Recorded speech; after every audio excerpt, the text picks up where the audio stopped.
The Great Bond Trick: How America Buys Its Own Debt and Calls IT Wealth.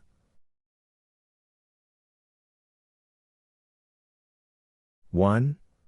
The promise of safety, the confidence game behind the dollar. Every government promises its money is safe. Every Treasury Secretary swears the system is sound. And every time, they are hiding the most audacious financial illusion ever conceived. The United States doesn't merely print money, it performs a circular act of financial alchemy so elegant that even economists pretend not to see it. The trick is simple: America buys its own debt. Footnote 1. Confidence is the cornerstone of fiat systems. When trust replaces backing, illusion becomes infrastructure. 2. The apparent logic: borrowing from the world. Most citizens imagine government borrowing as simple.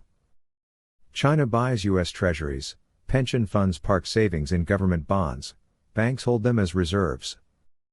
That's true, partly. But beneath this public version lies a closed loop so circular it would be called fraud in any private institution. Because buried deep inside the Federal Reserve's balance sheet is proof that the United States doesn't just borrow, it creates the money it borrows from itself. Footnote 2. In accounting terms, this violates the principle of arm's length transactions. In monetary terms, it defines modern capitalism. 3. The mechanics: how the trick is played. When Congress spends more than it collects in taxes, it issues Treasury bonds, IOUs promising repayment with interest.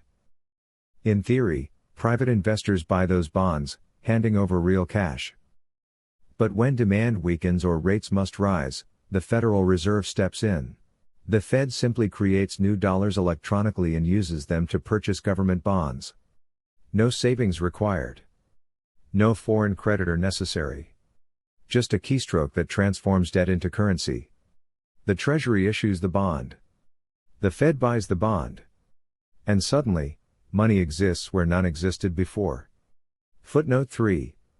This process is known as debt monetization, the conversion of future promises into present liquidity. 4. The closed loop: government lending to itself. Picture it clearly. The Treasury writes an IOU for $1 billion. The Fed buys it using $1 billion it just created. Now the Treasury has cash to spend, and the Fed holds the IOU as an asset. But both belong to the same sovereign entity. It is equivalent to writing yourself a check and calling it income. This is not a conspiracy. It is official monetary policy. You can verify it by reading the Federal Reserve's balance sheet, which lists trillions in government securities purchased with money that did not exist before the purchase. Footnote 4. Modern monetary theory rebrands this self-lending loop as policy sophistication. Critics call it legalized counterfeiting. 5. The balance sheet mirage: from crisis to normalcy. In 2008, the Fed's balance sheet swelled from under $1 trillion to over $4 trillion. During the COVID pandemic, it exploded again, approaching $9 trillion. Each surge represented newly created dollars used to buy treasuries, corporate debt, and mortgage securities. Initially justified as crisis response, this mechanism became permanent monetary architecture. Footnote 5. Emergency powers in finance: once invoked, never retire, they institutionalize under new acronyms. 6. The feedback loop: spending begets money creation. Today, the process is self-reinforcing. Government spending drives borrowing. Borrowing drives bond issuance. Bond issuance drives money creation. Money creation enables more spending. It is a monetary Ouroboros, a serpent eating its own tail, growing larger as it consumes itself. Footnote 6. Fiscal monetary fusion eliminates external discipline, currency becomes policy fiction sustained by faith. 7. The illusion of independence, a separation that doesn't exist. The Federal Reserve maintains the appearance of independence through procedural choreography. It cannot buy bonds directly from the Treasury, only through intermediaries.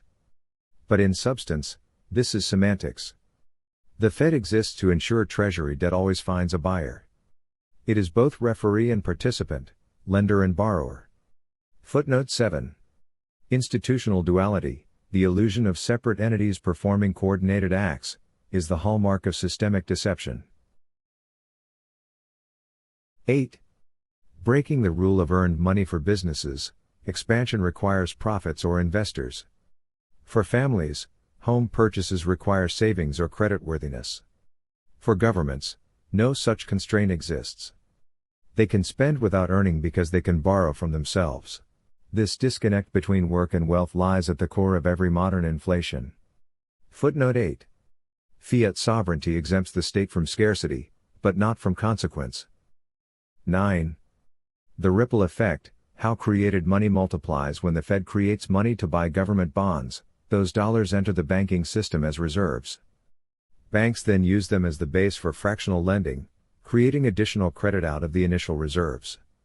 Digital entries morph into mortgages, credit cards, corporate loans, and speculative assets. The result? Asset prices surge while wages stagnate.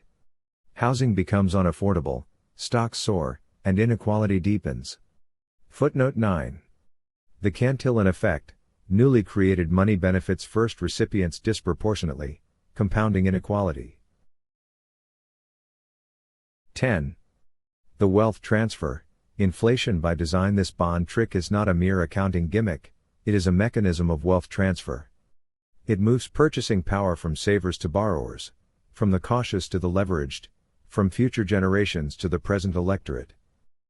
Every new dollar printed is a hidden tax, reducing the value of every existing dollar in circulation. Footnote 10. Inflation is the only tax levied without legislation or consent. 11. The faith economy, belief as collateral. Defenders of the system argue it is necessary. Modern economies are too complex for rigid budgets. But this logic rests on one fragile pillar, belief.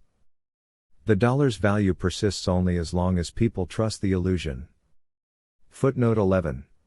Fiat money is not backed by gold or production, it is backed by obedience. 12.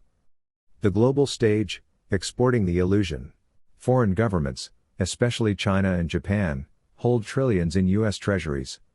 They fund American deficits willingly, because they need dollars to buy oil, trade goods, and stabilize their own currencies.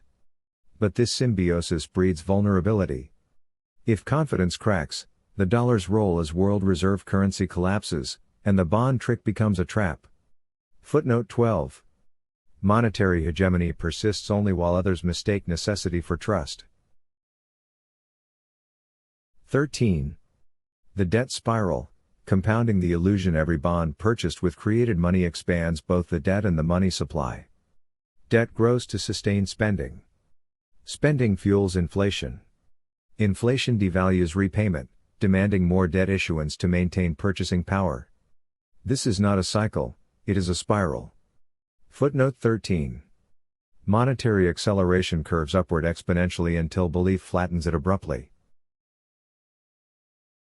14. The political consequence, democracy without cost. When money can be conjured at will, taxation becomes optional and accountability dissolves. Politicians can promise anything, free programs, wars, rescues, without asking voters to pay directly. Voters, shielded from immediate cost, reward irresponsibility. The bond trick thus erases the link between taxation and representation, replacing it with inflationary taxation that hides in plain sight. Footnote 14. Political virtue cannot survive fiscal immortality. The power to print is the power to deceive. 15.